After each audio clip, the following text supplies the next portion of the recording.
In this tutorial, we'll go over the process of using Zbrush to prepare a high poly sculpt for Unreal Engine. Thanks first of all to Yuki Yao for letting us use his project for this tutorial. He made this brain dog in MeshMixer.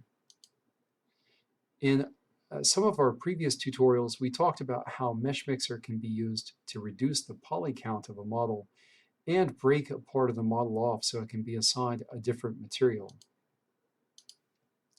Zbrush will enable us to do the same steps much more quickly to transform the mesh, and it'll give better results too. Zbrush will also let us create UVs that will enable materials to show up correctly on our forms after we import them to Unreal Engine.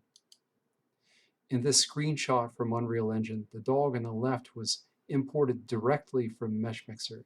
The dog on the right, on the other hand, was taken into Zbrush for mesh reduction and UV creation.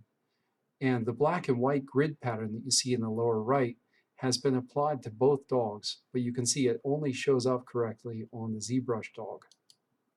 If we open the MeshMixer dog in the static mesh editor and open its UVs, we'll see an empty gray box pop up.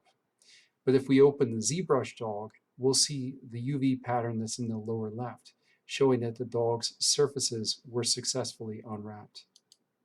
Here's another shot of the Zbrush morph so that you can see how the UV pattern relates to the 3D version of the dog. So this comparison explains why the black and white grid pattern shows up correctly on the Zbrush dog and incorrectly on the MeshMixer dog. We can also use Zbrush to smooth the normals on our model and get rid of that faceted appearance we have with geometry that's been imported from MeshMixer. So let's get started.